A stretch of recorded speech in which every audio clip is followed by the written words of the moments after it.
রক্তের কোনো সম্পর্ক নেই, তবুও অচেনা অজানা এক মানুষের মৃত্যুর খবর শুনে হৃদয়টা এমনভাবে ভেঙে পড়েছে।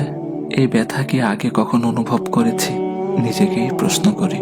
সব সম্পর্ক রক্তে বাঁধা থাকে না। কিছু মানুষ না জেনেই না চিনেই হৃদয়ের সবচেয়ে নরম জায়গায় স্পর্শ করে যায়, আর চলে গেলে রেখে যায় নামহীন এক দীর্ঘ কষ্ট।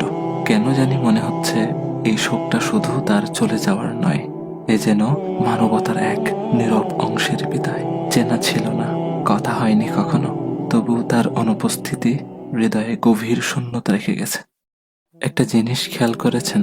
আমার ভাই ওসমান হাদিকে গুলি করা হলো জুমার নামাজের পর, আর তিনি তার রবের ডাকে সাড়া দিয়ে চলে গেলেন জুমার রাতে। আহ, কত সৌভাগ্যের মৃত্যু!